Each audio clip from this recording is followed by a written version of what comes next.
Welcome, angry faithful, to the Wednesday What the Hell episode where we go over stuff and Bill just ruins everything. You just said to the Wednesday podcast. Redo that.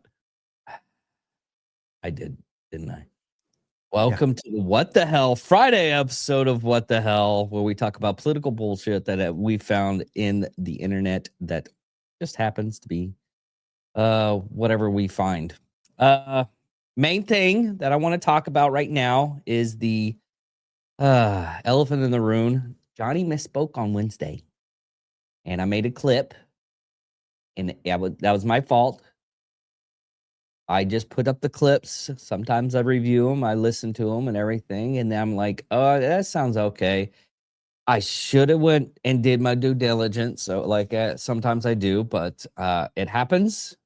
And we are going to backtrack a little bit. Jelly Roll is a violent offender. What he didn't get to say on Wednesday's podcast is Jelly Roll is a violent offender. The Tennessee governor is in the process of pardoning Jelly Roll, and he even said on the podcast with Joe Rogan that a lot of his stuff, he will still not be able to use a firearm because of the rules in Tennessee. I apologize. I apologize for everything on that one. That was my bad. But we're going to move on. Again, I'll probably have him make an editorial or something like that because, he loves those. Anyways, but moving on to hold on real quick. I got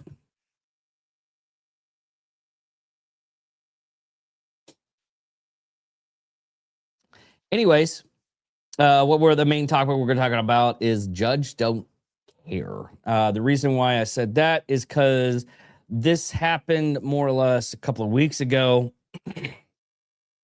News circulates it sometimes a little bit slow. This is a news article that wasn't really talked about all too much, but this happened in Minnesota.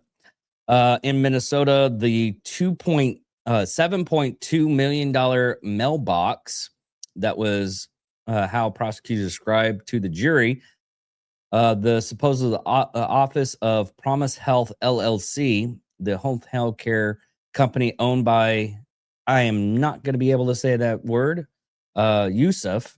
I can say his last name, Yusuf, on Central Avenue in Minnesota, where several other similar businesses were supposedly located. Jurors saw dozens of checks written to Yusuf's wife, family members, and a $1.1 million in the bank transfer, cash withdrawals to himself. Money Promised Health received through state Medicare reimbursements for claiming to provide personal care and assistance to PCA services. The jury saw it as fraud, convicted Yusuf of 6 counts of theft by swindle. That's an old one. Swindle? I've never heard that in a court case. They got swindled. Usually it's fraud, but we're gonna go with it. Swindled. It was not a difficult decision whatsoever. The deliberation took probably 4 hours at most, based off the state's evidence that was presented. It was beyond a reasonable doubt.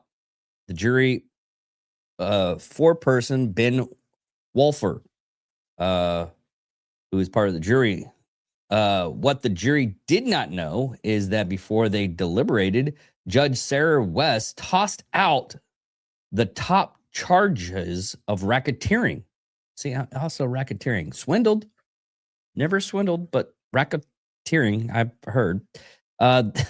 Then 3 months after the verdict, Judge West made a rare move of tossing out, also giving Yusuf a judgment of acquittal with a circumstantial case, there has to be no other rationale hypothesis other than guilty, said Paul Young, a former prosecutor and current defense attorney not connected to this case, who analyzed the ruling.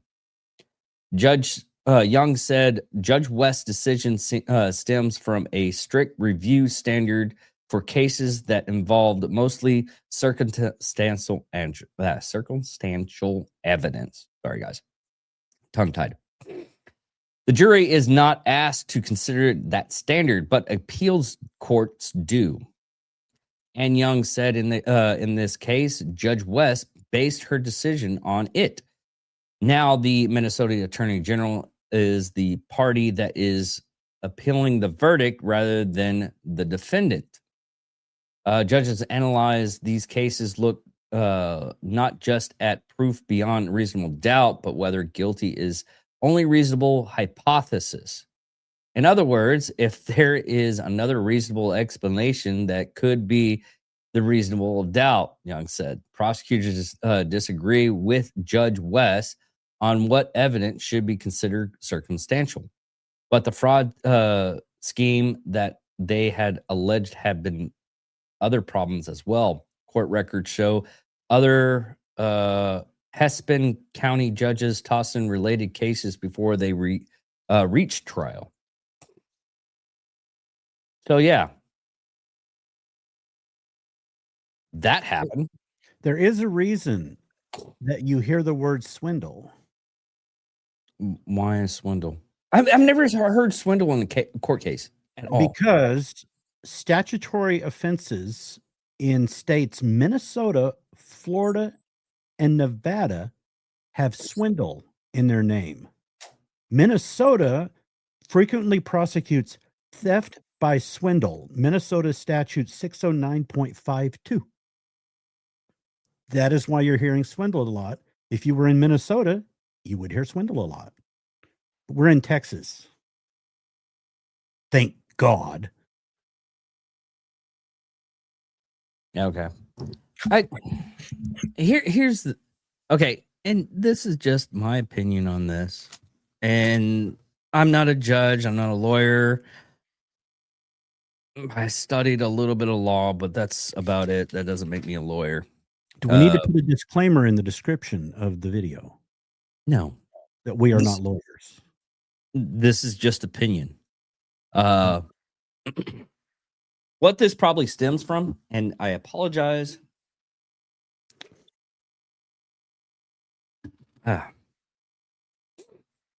But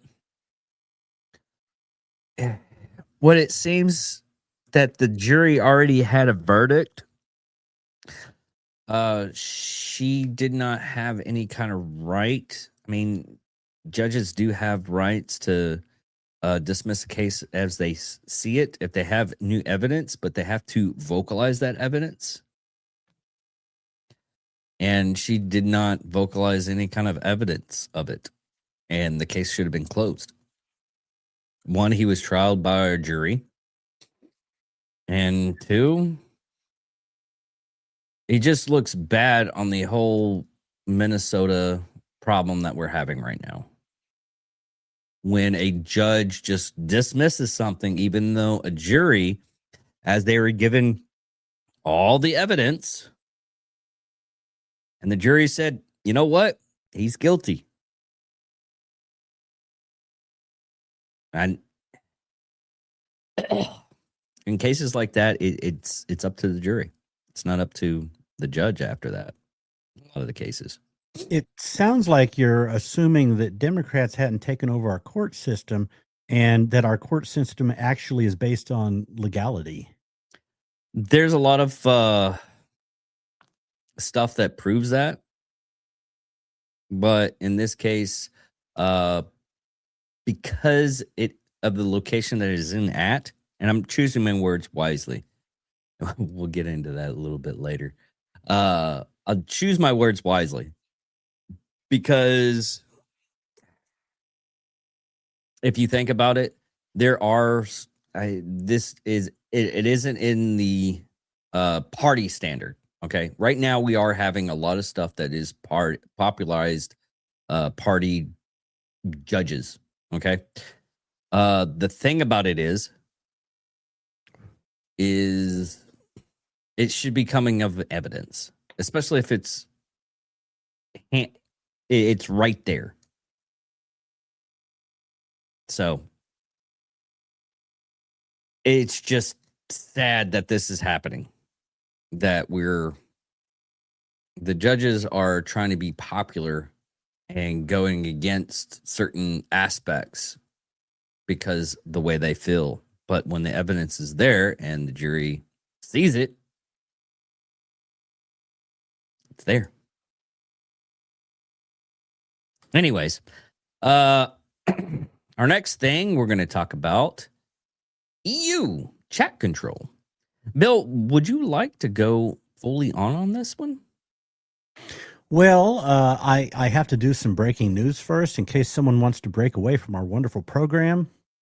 Trump has just gone live in Rocky Mount, North Carolina. Okay. Trump is back doing rallies. Okay. Go with the EU stuff. Well, the EU for years, the EU is going nuts right now, especially Trump's latest thing of he's trying to make the people in the EU proud of their individual countries, and right now you've got a big divide. Instead of just the people who are proud of being part of the EU, you're getting a lot of people now who basically want the EU to be its own country. They want to get rid of borders. There is no France, there is no Spain, there is no Germany. It's just the EU. And there are a lot of people going that far with it. And we don't want to be a part of that. And, that case with, I think we talked about it with Elon getting sued big time from the EU, and they're going after everyone over here. Well, one of the things that they have been trying to do for years and years is chat control. And our Electronic Frontier Foundation has been trying to actually fight it, but they're getting real close. And what they would have to do if this thing got actually went forward in its form that it has been in, if passed in its current form, it would require email and messenger providers like Gmail, Outlook, WhatsApp, and Signal to install a scanning AI, implement vetting technologies on users' devices to inspect messages before they are encrypted. Compare against databases, automatically check all of your photos and files against government databases for known illegal material. Mandatory reporting, automatically flag and report suspicious content to a new EU center, which then forwards it to the national police. And then the thing that's going on right now in Australia, the mandatory age verification for digital services. Effectively ending anonymous use of email and messaging. Yet, you talk to the idiots over there, oh, we believe in free speech. We're a lot more free than your country. Really? No. Yeah, and I'm getting into that with a lot of ex-post. When was the last time you heard anybody in the United States get arrested for a post on Facebook or something like that wasn't like a terrorist attack? But Trump is clamping down on the media, so that means we don't have free speech, even though they're manipulating everything he says. He's clamping down on it, so it means we don't have free speech. And that's what I bring up. You can bring up the 60 Minutes episode in Germany where they were chuckling and proud of how many thousands of people that they had just arrested for tweets or posts that were offensive. Not just offensive, not even hate speech anymore. It starts out to protect the children, then it goes on to hate speech, and now it's offensive. So that slippery slope is sliding fast. Yeah. I wish I could get rid of these. Hold on, let me. Anyways, yeah, I just watched a video a couple of days ago about Canada saying that nobody listens to Trump. Everybody's moving to Canada, which everybody's moving to Florida.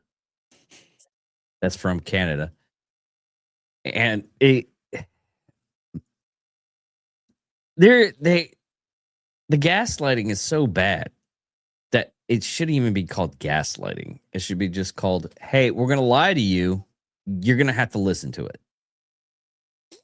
Because that's what happens. Well, in the legislation they're trying to use for chat control, there is an exemption to it. Some drafts of the proposal have reportedly included exemptions for EU politicians and state communications. Really?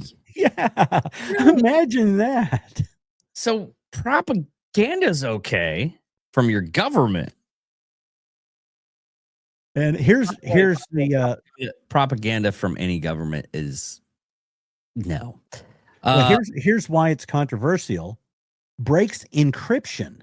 Your CSS effectively undermines end-to-end encryption, creating vulnerabilities for mass surveillance. Well, yeah, no shit. Privacy and freedom leads to indiscriminate monitoring, violates fundamental rights, chills free expression, harming journalists. False positives. Technology isn't perfect. Scanning billions of messages creates massive false positives. Overwhelming authorities. Sets a dangerous example for authoritarian regimes. Yeah, this kind of thing, Australia would look at it and go, hey, yeah, and Canada would want to be a part of it, and UK would want to be a part of it. So it wouldn't just be the EU if this thing caught on. So it's the amount of censorship's absolutely insane. And the EU, I've been following the EU. Ursula made a speech yesterday, and they're going all in. Now there's some variables going on here, but there are frozen Russian assets, right? That they've been using. They can't use the assets because of the vote of the EU. It requires unanimous vote for their charter. So they can't use it, but they've been using the interest off of it. Okay, that's okay. But they borrowed money against it. So it's frozen Russian assets that they can't use that eventually should be returned to Russia, and they borrowed money against it. Oh, shit. And Trump came out and said, okay, the next Ukrainian Russia-Ukrainian ceasefire deal, we need to return the Russian assets. Returning Russian assets need to be part of that deal. Yeah. So what I said last week about France and the French AI, being afraid of them because they're going to grow this and that and this and that. If that money gets returned, their whole banking system is going to crumble, since it's a lot of it is based on it. No one would trust it. No one's going to trust to invest in Europe. And that has fueled more of, because Trump did that, more of, we need to be one country, not just EU and they're part of the EU. Yeah, it's more like EU. They want to be aristocratic United States. No. The EU? That's why they have opened the borders. The World Economic Forum, the United Nations people are the ones pushing this crap, and that's why they've opened the border, flooded everything. They don't want, like the United States, individual states. They want one big country. Yeah. They do not want individual sovereignty for the countries. And yeah, Trump's coming out and he says, I support the AfD. He's supporting the conservative movements, and that's all bad. But then, like I mentioned about a month ago, Obama came out with a video on his X feed showing how he's trying to get rid of Hungary's Orban and Poland, their conservative government, which they're the cleanest countries over there. They haven't been inundated by the mass migration. And he's trying to get, so they say, oh, Trump's trying to work. Yeah, but what about Obama directly with the foundation working on it? Yeah, well, that's a little bit more than just making a statement. But then Obama also, when Netanyahu was up for election long time ago, I don't remember which one it was, he had people in Israel trying to keep Netanyahu out. Yeah, Obama meddles. So don't give me this self-righteous, oh, Trump's meddling. Yeah. Bullshit. Well, we actually have news. This happened just a couple hours. Now, we begin tonight with President Trump's response to last week's killing of 2 American service members and a civilian interpreter in Syria. Secretary of War Pete Hegseth calls new airstrikes tonight in Syria a declaration of vengeance against ISIS terrorists. We have Fox team coverage on the breaking story. Trey Yanks is in Tel Aviv with reaction to the strikes, and Chief National Security Correspondent Jennifer Griffin starts us off with what we know here in Washington. Good evening, Jennifer. Good evening, Brett. A senior U.S. official tells Fox the U.S. military has struck more than 50 ISIS targets in the past 2 hours following the president's order to, quote, hit them hard after the killing of 3 Americans Saturday, 2 members of the Iowa National Guard and their civilian translator, by a member of the Syrian security forces. U.S. Central Command launched a massive strike on dozens of ISIS targets in an operation called Operation Hawkeye Strike. Iowa is the Hawkeye state. The strikes took place at multiple locations across Syria. The targets include ISIS infrastructure and weapons storage sites. Pentagon Chief Pete Hegseth tweeted, quote, this is not the beginning of a war. It is a declaration of vengeance. The United States of America under President Trump's leadership will never hesitate and never relent to defend our people. Sergeant William Nate Howard, 29, of Marshalltown, and Sergeant Edgar Torres Tovar, 25, of Des Moines, and their civilian interpreter, Ayad Mansour Sakat of Michigan, returned home in a dignified transfer Wednesday at Dover Air Force Base in Delaware, where they were met by the president. The December 13th attack, which took place while a senior U.S. military commander was meeting his Syrian counterparts near Palmyra in central Syria. Afterwards, Syrian security forces helped carry out 10 partnered operations across Syria that led to the death, we're told, or detainment of more than 24 ISIS-affiliated individuals. The U.S. provided support during those raids. Those raids, Brett, led to the confiscation of electronics and individual interviews that resulted in the intelligence used for this operation to locate potential targets. A CENTCOM review is ongoing into the exact affiliation of the Syrian gunman who joined the security forces just 2 months before. The gunman was in the process, Brett, of being removed from the Syrian military for suspected jihad. Okay.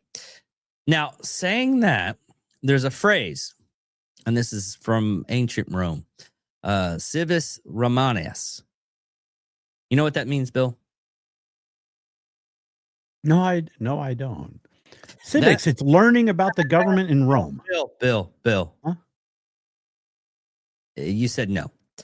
It means anytime you touch a Roman citizen, Rome goes after you. It means don't touch Rome. We need civis Americano. It means basically you don't touch anybody American. You touch one hair of America, we go scorch fucking earth. And that's what it means. Civis Americano. We'll use that. It's Latin-ish. But yeah. But are we sure that that we didn't strike like innocent Uber drivers? I'm going to take that as go fuck yourself, Bill. I don't care. Oh, well, you know, it's like how we're blowing fishing boats out of the water. So the liberals will say you're hitting innocent Uber drivers. No, I get the joke, Bill. I don't. Hey, I don't necessarily think it's a joke. It would not surprise me. Maybe not Uber drivers, but it would not surprise me if they don't come out and try to come up with some innocent citizens are being hit. Even though Obama, blew citizens away right and left, and that was no big deal. Oh yeah. I mean, come on. We can go ahead. We need to find out just for the people, if Trump blew up a wedding. Because Obama did that. Hell, Obama killed United States citizens. Little kids. I wish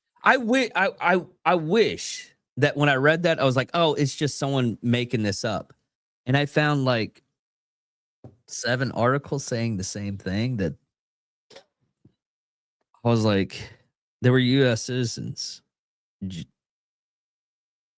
What do you think you're doing? And they were kids. More of that. And I was a blind eye for the longest time looking at this stuff. And then I started researching it more, and I'm seeing how horrible a lot of the things were back in a little bit longer ago. But yeah. Well, I did get a hit on, did Trump blow up a wedding? Did he really? Reports indicate that he has a habit of crashing weddings, particularly those held at his properties. Remember, I think I said last week about how Gemini AI, I didn't use my friend Grok. I just did a Gemini on Google search on that. And it's so biased against Republicans that it's just unreal. And that's what it came up. He didn't blow them up, but he crashed them. That's actually how it was put. Did Obama blow up a wedding?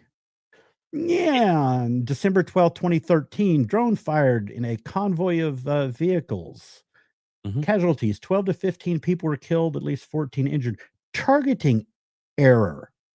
U.S. intelligence mistook the wedding party for Al-Qaeda in the Arabian Peninsula convoy. And that's what... An error? Huh? Targeting error. Yeah, right. Now... There's a lot of those targeting errors.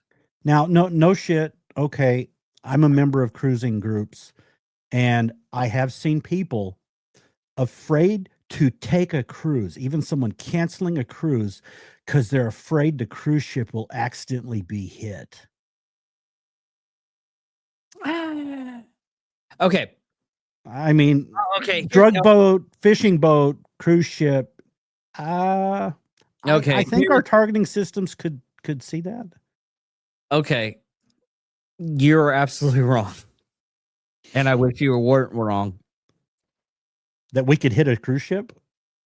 Hear me out. Okay. Hear me out. Back in during the war, there was a couple of friendly fires with howitzers and mortars and everything. They were firing on the wrong location, and they had GPS locations on the soldiers at that location, and the targeting almost hit them. Luckily, all of them survived, but if they didn't like dive and dodge fast enough, they would probably died. But yeah, it technically happens more often than none. I mean, there's videos of warships, those anti-air machine guns. Yeah. That target, they'll go after like 747s. They'll target them, but they still have to have a button to fire, and but it targets them automatically. So could it happen? Yeah. I'm sorry to say this, Bill. It could happen. It's not, it happens more than it should. Well, not necessarily with, with our government hitting them, but cruise ships are doing pirate drills. Oh yeah, they've been doing that for a while now. Cunard's Queen Anne involved in mandatory passenger instructions. Now, okay, we do evacuation drills, but I've never been on a cruise ship where they're actually doing pirate drills. I want to be on that fucking cruise. Instructions to close curtains, turn off lights, stay off decks at night, and gather in hallways during pirate alerts. Oh fuck, I would be the total opposite. You need to get back to your room. I fight pirates. It would take so much for me to get off that fucking deck. Like, we're having a pirate drill. I know. I have a knife. I want to fight pirates so bad. I've been wanting to, and this is the shadiest thing that I've ever heard of. Would I ever go on one of these things? No, because it sounds shady. It sounds like as soon as I touch land in the United States, back onto United States soil, I would be arrested. But they do have pirate cruises where you can shoot Somali pirates.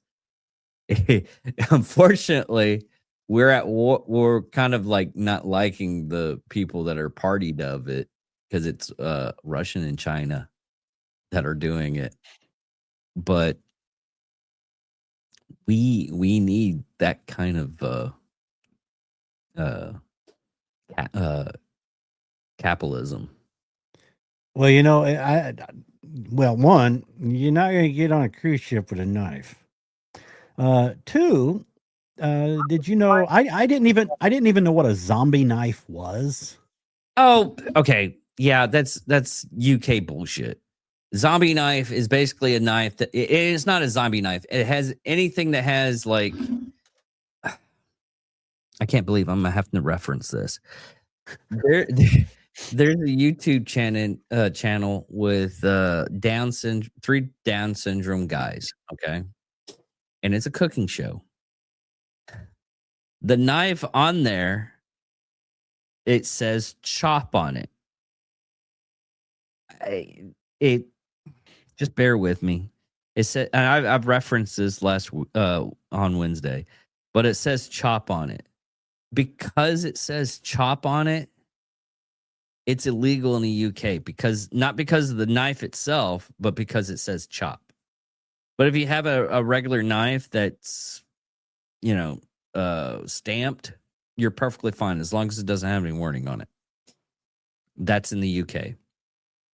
Right. And just possession is 6 months. Yeah. In public, 4-year maximum. And they're trying to make a change to a crime and policy bill that would increase private possession to 2 years if you own one. Yeah. And there is a celebrity chef and some famous Hollywood type person who is pushing for a ban on pointed knives in home kitchens. A celebrity chef that says people in their home kitchens do not need a knife with a point, and they think it will cut down on stabbings.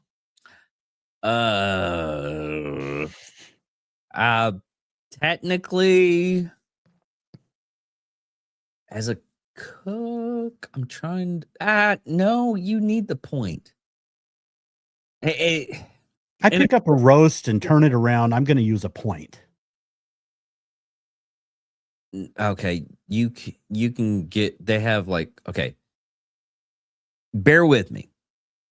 Okay, you're using the point because you're used to it. They have claw grabbers to where you can grab it a little bit better and turn it around and flip it. But in all reality, and I'm saying this only because I know how to do the decorative stuff, you do need the point for that. If you're decorating in your home kitchen, I don't think you're going to be decorating. I mean, if you want to be fancy, but that's just you're stopping people's creativity after that. And that's just me. I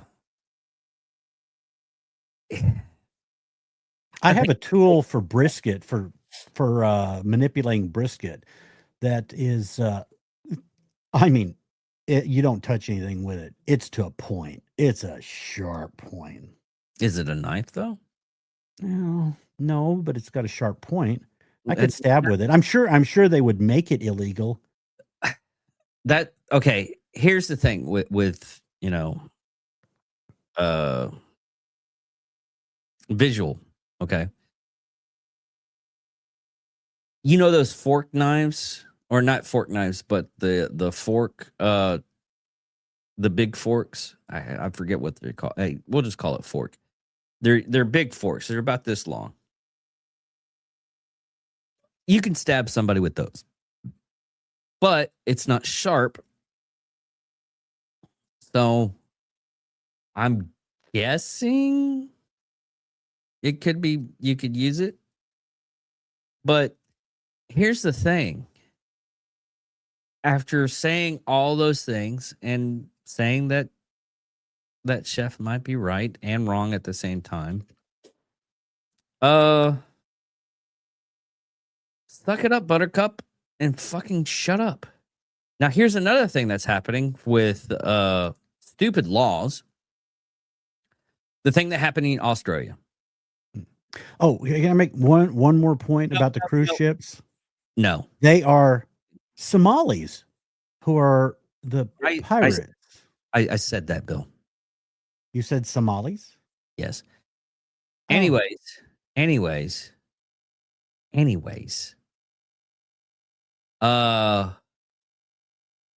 Australia had a mass shooting last weekend. We didn't get to cover it because it was on like when it was the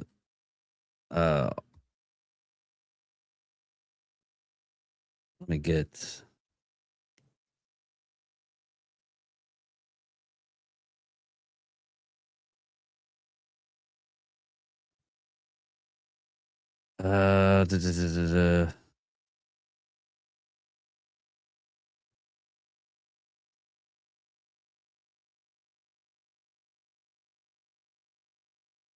okay, there we go. The mass shooting in Australia was on no, it doesn't show. That was 2018. Apparently they still have mass shootings. This is just the biggest one here lately. I guess it was Sunday.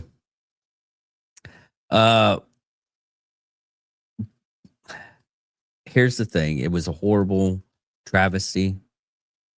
I understand what those people are going through. I mean, it is horrible what happened. But what they're doing now is they're restricting more citizens' gun rights. And that's Australia, not the United States. And I commend the man that came in, and that man that saved those people's lives by tackling the shooter who was shot by the cops because they didn't know. But it took 25 minutes for the cops to show up. And it took an unarmed man to tackle the person. He was brave man. But he could have stopped it a lot faster if he had a gun. Just saying. But they're trying to restrict more guns in Australia right now. And anytime something like this happens, what is this, Bill? This was the first video that I watched after the incident, shooting. I'm looking at it. Does it have like gore in it? No. This is a statement, and this is one of several people I listened to in Australia, and they are really, really pissed.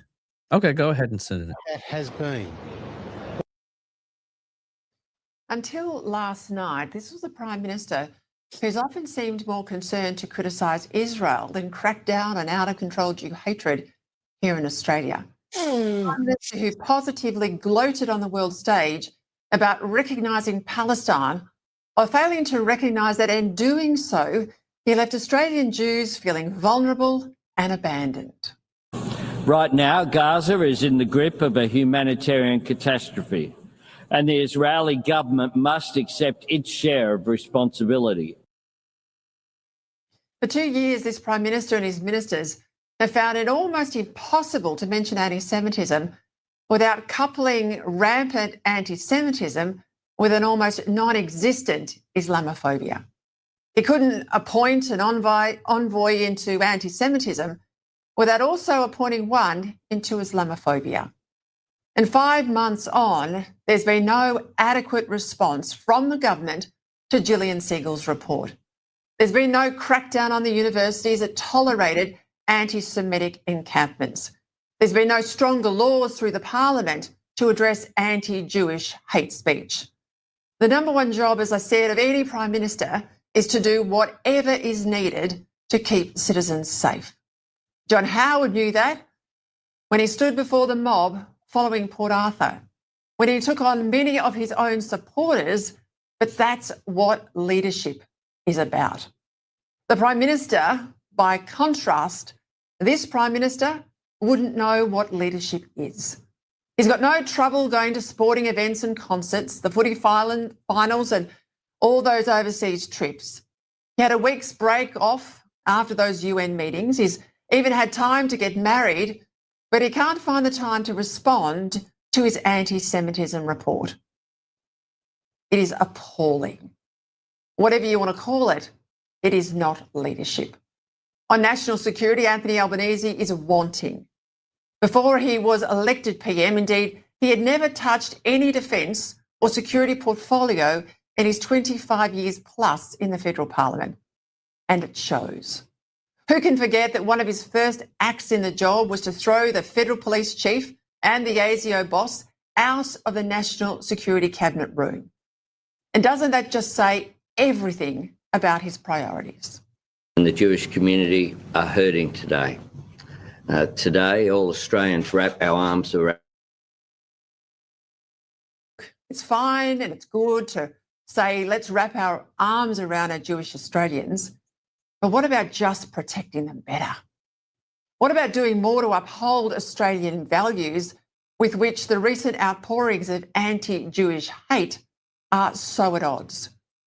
What about standing up for our Anglo-Celtic core culture that's always made Jewish people feel welcome in this country and made them the commander of our armed forces in John Monash, a Chief Justice of Australia in Isaac Isaacs, and a Governor General in Sir Zelman Cowen?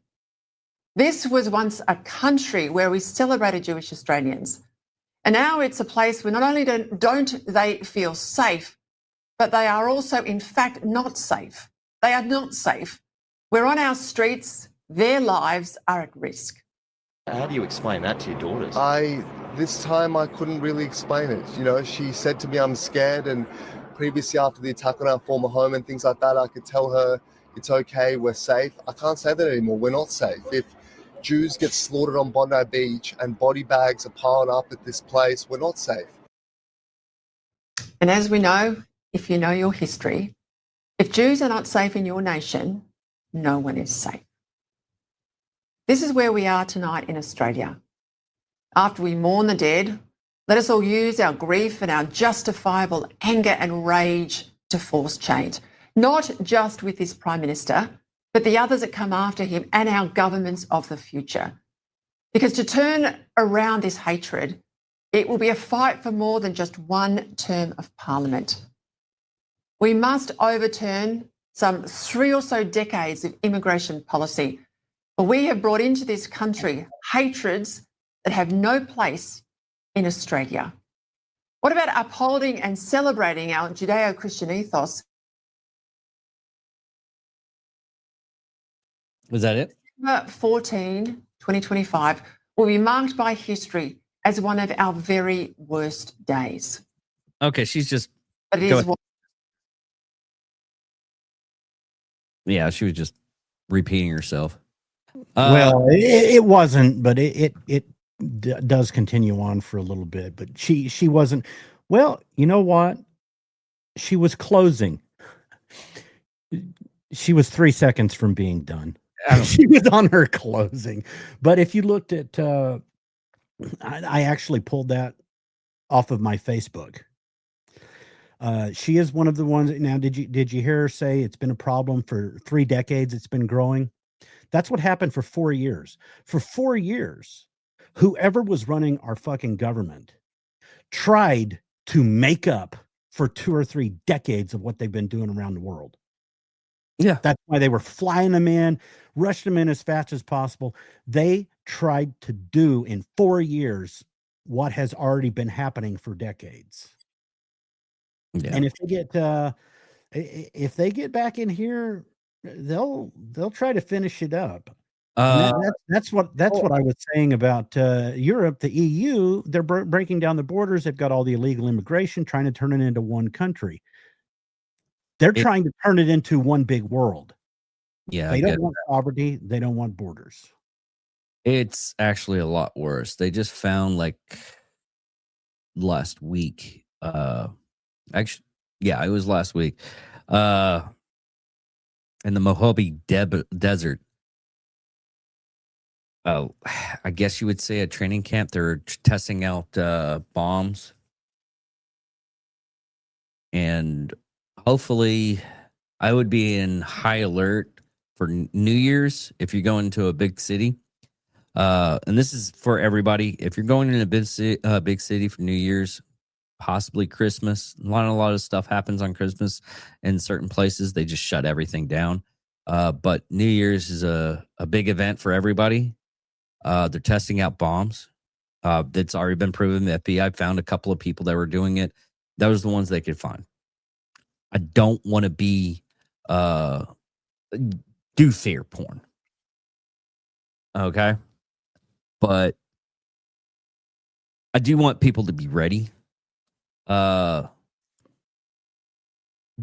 go out there and think and get like stupid drunk. Enjoy yourself. I love people enjoying themselves, but be mindful of everybody around you.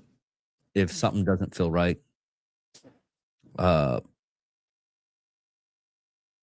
just go away.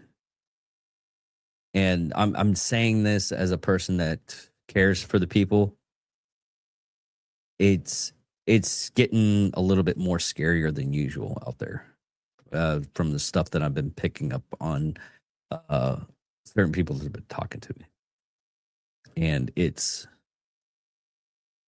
just be prepared. Hopefully nothing happens. I hope with the bottom of my heart that nothing superficial happens this New Year's like it did last year. But yeah. Be vigilant, everybody. I won't be able to be vigilant. Why not?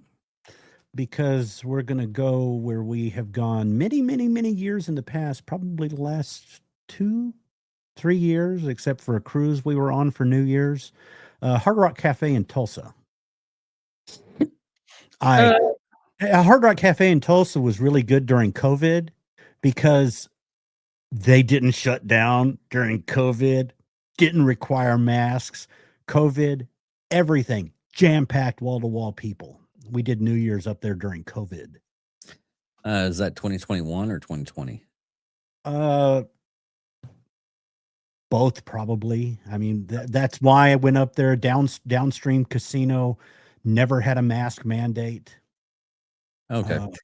But anyway, I do highly, just to stay on that for 1 second, I do highly recommend, if you want to save some money, go to the Hard Rock in Tulsa, because you go to the other casinos in Oklahoma and you have to pay massive, huge fees to get in their showrooms where they have the actual party going on. And in Hard Rock in Tulsa, it's all free. The main showroom, I'm there, 14,000 balloon drop, largest, I think, in the state of Oklahoma, maybe. They have bands playing all around, and it's all free.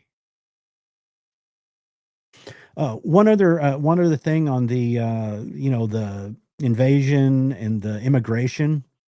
Here's what I picked up in a comment section in the UK. The UK has the same thing going on, the immigration. And this was under one of the YouTube news videos I watch. Someone said, "Trump, please invade the UK, remove Starmer, and put ICE in the English Channel." Yeah. Well, the French are sending illegals into the UK in boats, and now they're bringing drugs with them. I mean, the French never really liked the UK, United Kingdom for the longest time, or England, if you want to go that way. I mean, but they're been butting heads for a long time. It was the main reason why the French helped us out for the Revolutionary War. But anyways, Texas news. Let me get this started. Primary candidate whose old social media posts are telling a completely different story than the one he's telling voters today.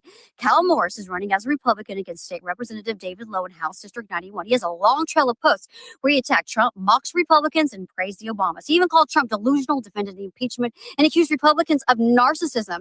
He slammed Trump over COVID, criticized the Paris climate withdrawal, and questioned whether Trump was misusing taxpayer funds all at the same time.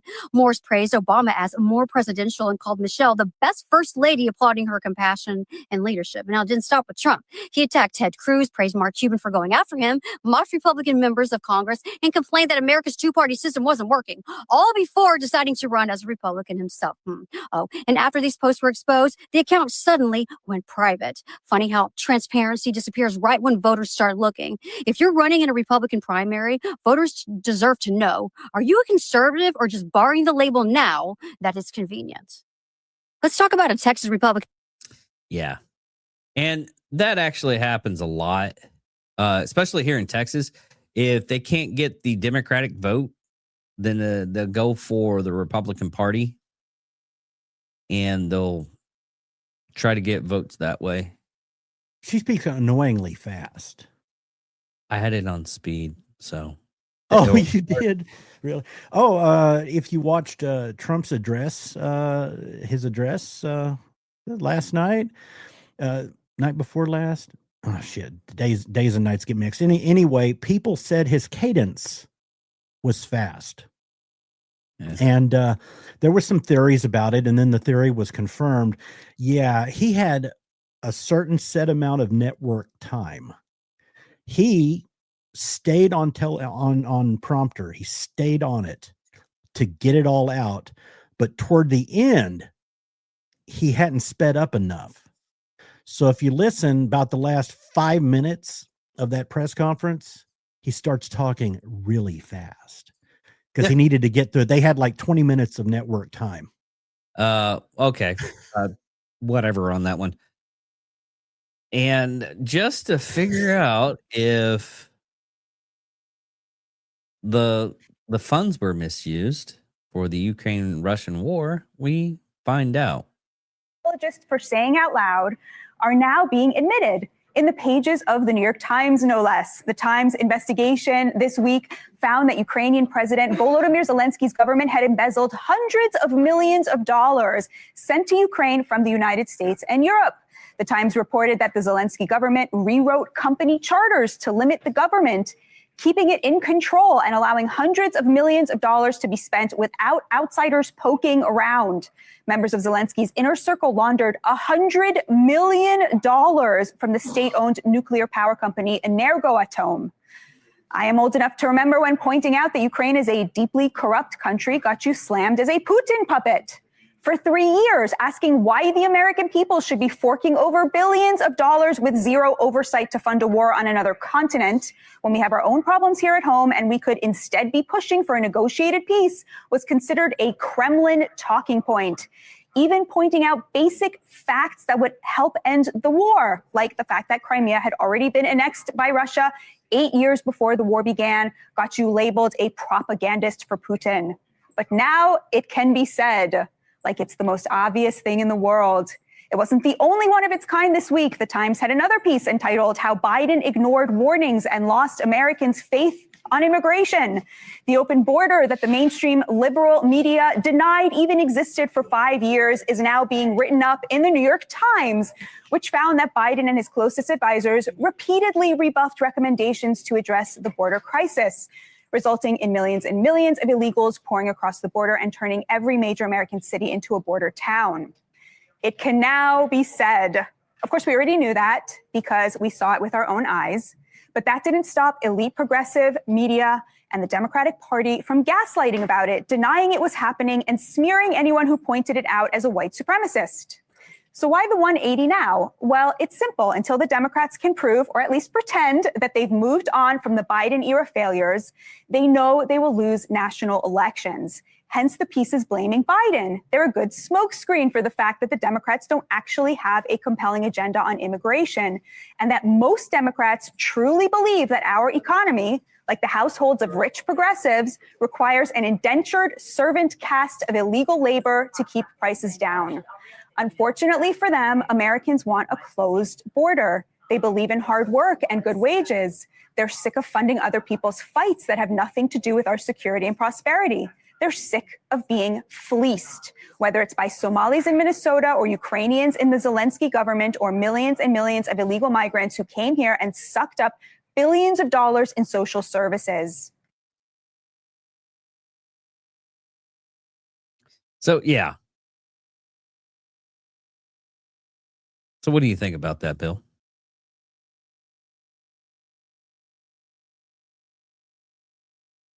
Bill, you're still muted.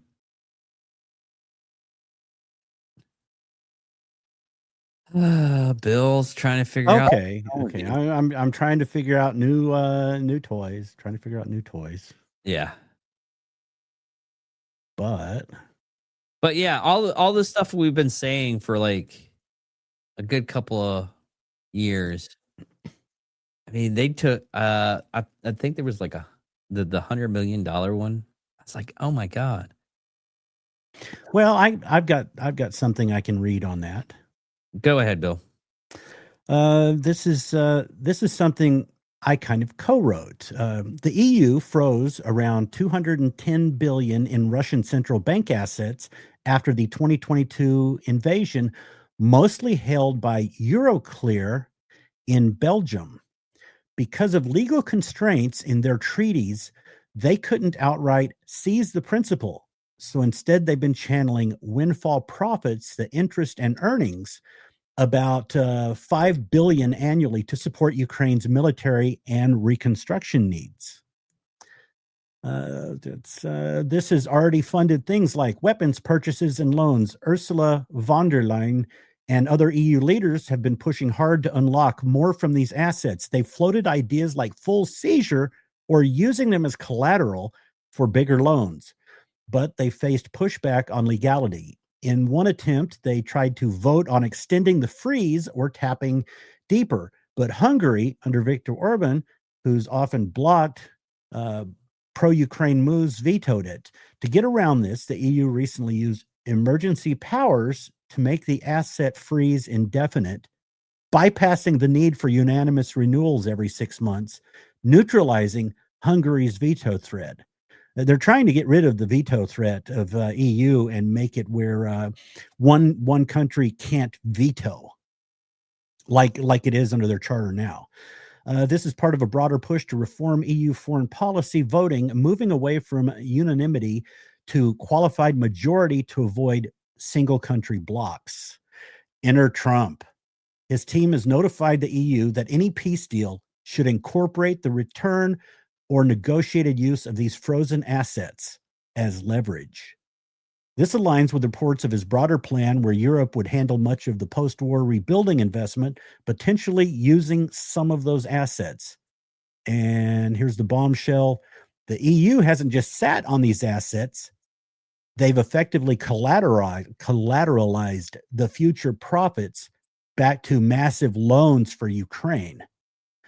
Back in June 2024, the G7 agreed on a $50 billion loan package repaid over time from the assets' earnings. But most recently, they pushed through another $105 billion two-year loan for Ukraine's defense and budget, though they backed off using the frozen assets directly for now due to legal hurdles. Wow. The setup assumes the war drags on indefinitely or Russia loses outright, keeping the frozen assets and profits flowing. If peace happens and assets get returned, those profits dry up. The loans would need repaying from EU budgets or taxpayers, exposing institutions like Euroclear to legal risks and balance sheet holes. Some analysts warn this could trigger a forced accounting event, straining the EU's financial stability. Think credit rating hits, investor flight, and even broader fallout, like Italy demanding its gold back from the ECB. Russia could retaliate by seizing European assets in Russia, where exposure is high for banks and industries. Bottom line, ending the war in Ukraine could destabilize the EU's war financing model more than continuing it. Peace might mean Europe eats the bill while the US just steps back. Oh, wow. Oh, wow. Yeah. And Italy, I can't remember exact details on it, but Maloney and Italy did just pull back on some of their funding. So Italy sees this coming. I'm curious.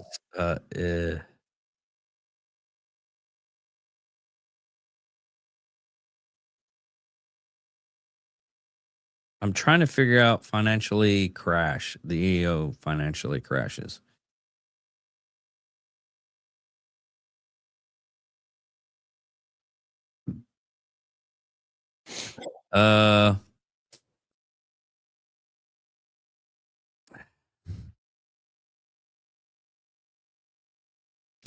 There we go.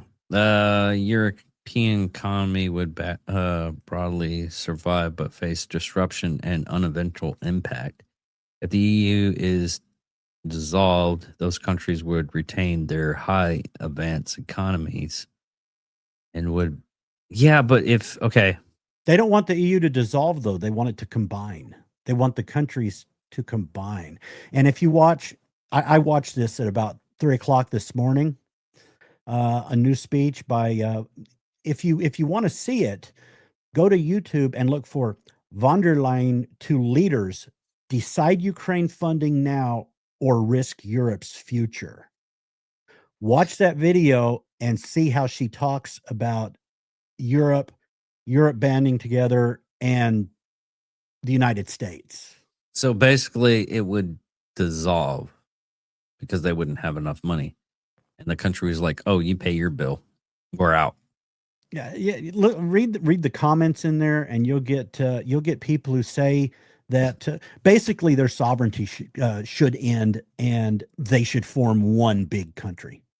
There's that, and then there's the Trump is supporting all of the people that are conservative. So you get the in the comments the support from those people who are like, she needs to be in jail. She's not an elected leader anyway, but she runs the EU. Well, here's some news what we just talked about New Year's Eve. And this is coming from again Newsmax. A couple of countries are, and these are major companies, Australia, France, Germany have now all canceled their New Year's celebration. It all has been canceled because French government has no longer kept its citizens safe from radical Islam terrorists. I'll go ahead and listen to the video. It's 3 minutes long, so bear with us, please, everybody. Spectacular event, and it has all been canceled because the French government can no longer keep its own people safe from potential radical Islamic terrorists that they have welcomed into their country. Think about that. France has let in so many Middle East and North African migrants that they can no longer assemble in crowds. We're watching one of the most beautiful countries and cultures in the world commit suicide, and this threat has now spread all over the West. This is not singular to Australia or France. It is everywhere now, including in Germany, where many are too scared to go to the country's many famous Christmas markets because they are now so dangerous. They're such a target for radical Islamists. Take a listen to the details from this report. Terrorists have struck 7 European Christmas markets since 2014, 3 in France and 4 in Germany, all carried out by men of Muslim or Middle Eastern backgrounds. Authorities arrested 5 men suspected of planning attack number 8 in Germany last week. One of them, a Muslim cleric from a German mosque who urged his followers to kill as many people as possible. Yeah, attack number 8 foiled. There was another attack in Poland on a Christmas market foiled as well. The one in Germany, a Muslim cleric that left Egypt to move to Germany, moving to a country which tolerantly allows him to work at a mosque, to have a mosque. And what does he do when he gets to Germany and he's saved by the West? He begins indoctrinating other Muslims to murder as many Christians as they possibly can. Going to a German Christmas market at this point is a bit like playing Russian roulette. Is today the day that one of our asylum seekers living off our tax dollars is going to plow his car through this market and kill 20 of us? We don't know. In Australia, where 16 were murdered on a beach this past Sunday, many say that they have felt the threat skyrocket as their own government imported tens of thousands of migrants from Muslim countries. The Muslim population doubling in a decade in Australia. The left-wing Prime Minister of Australia, the Labor Party, a country that has the strictest gun laws in the world already, just wants to add more gun laws, light a candle, and move on. Light a candle, put it in their front window tonight at 6:47 p.m. to show that light will indeed defeat darkness. We will I'll take to National Cabinet this afternoon a proposal to empower agencies to examine what can be done in this area. Being led by people that couldn't care less if you live or die, completely detached.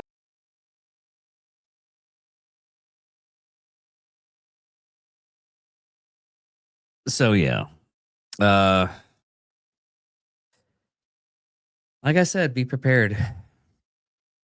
Hopefully it doesn't happen in other locations. You still didn't get, I was doing a meaningful little speech there and well, so was I. It was on the Paris when I pulled it up, the massive midnight concert that drew a jubilant crowd of 1 million people last year. That's what the Paris fireworks New Year's show drew, 1 million people. And it has been the most beautiful in the world for 6 decades, has been scrapped and replaced by pre-recorded video to be viewed in the safety and comfort of French living rooms. Hong Kong is canceling theirs. Hong Kong? Their big Victoria Harbor, Hong Kong fireworks. Wait, before you go through with that, isn't Hong Kong now part of China now? I'm the only reason why I'm saying this is because I think the British government gave back Hong Kong to China, right? I don't think it's their own country. No, it's not. I'm just reading. It's very odd that so many places are canceling their fireworks. And what a tax would they be looking for there? The sad thing, China's like gotten rid of most of the Muslims in that country. They're trying to get rid of Christianity too, because communist China, you're only supposed to believe in the state. But yeah, that one surprises me. And we will not be using Chinese fireworks for our 1776 celebration. Nice. Evidently, Japan has some higher quality fireworks that bring out the colors more. Certain colors at fireworks shows are more expensive than others. That's why some cheap fireworks shows you look at and go, yeah, that's not so colorful. Well, evidently, whatever Japan uses, or China is what everyone thinks of with fireworks, but whatever Japan uses, they have higher quality fireworks. Yeah, because they have a little bit more radioactivity in their stuff.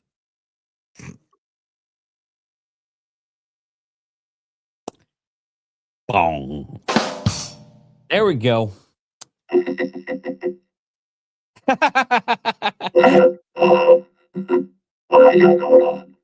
use the wrong. You need to get the wrong button, Bill. Yeah, I had to turn robot off. All right, but anything That else? would be good. That would be good for an AI discussion. Yeah. Anything else, Bill? You got one more thing. One more thing. Which one do I want to do? You got to do a little bit more research on it. No. I've got three things. I've got the Canadian lumber, beef prices, and the press conference today where he had the pharmaceutical industry on. Probably the pharmaceutical industry is one of the newest ones. And pharmaceutical. Yeah, Biden had done his little, pharmaceuticals, I'm lowering prescription drug prices for Americans. Oh, wait, he never said Americans. He said for Medicaid and Medicare.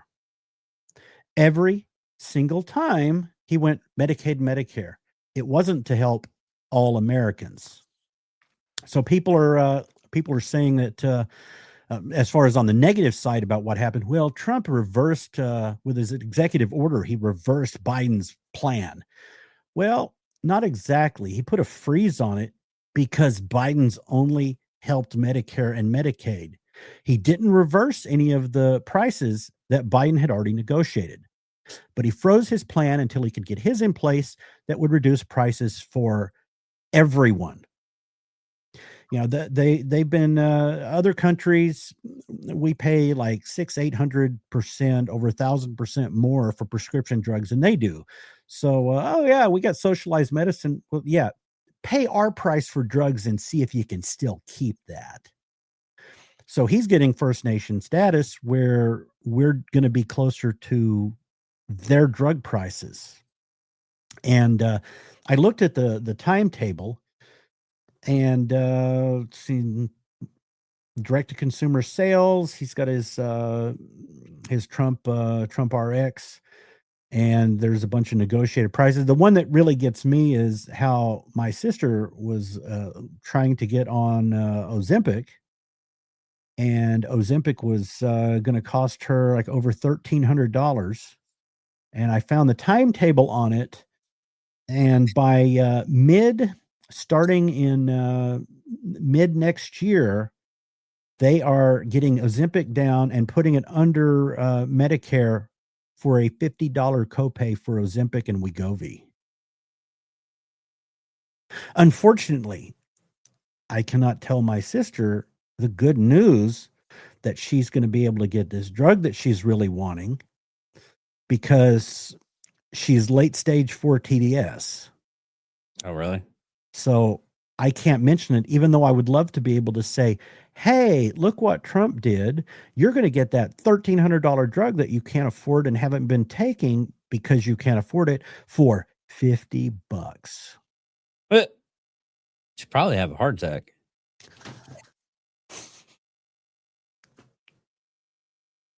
Okay.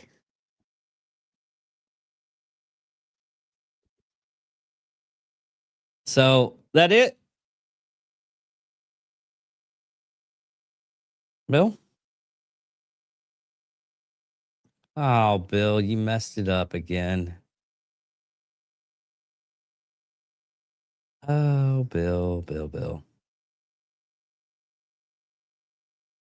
All right, you got a couple minutes. You got 30 seconds. No, Bill. So we're going to cut the show now because you can't.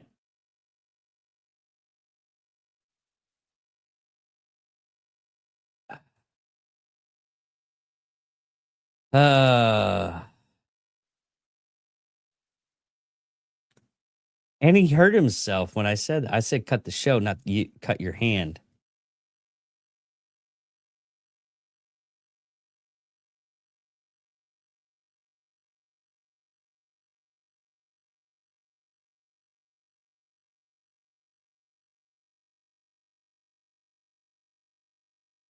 You ready to cut the show, Bill?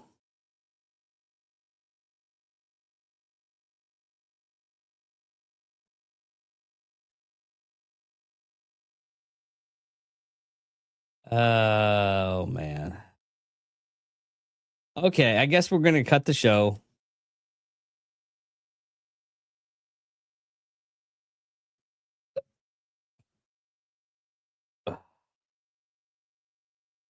Okay, everybody. Thank you all for listening. Thank you all. Did it work? Hello? Oh, you did something, but it's echoey now. We're going to cut the show, okay, Bill? Yeah, do it. All right, everybody. Thank you all for listening. Thank you all for watching. I'm David Dickerman.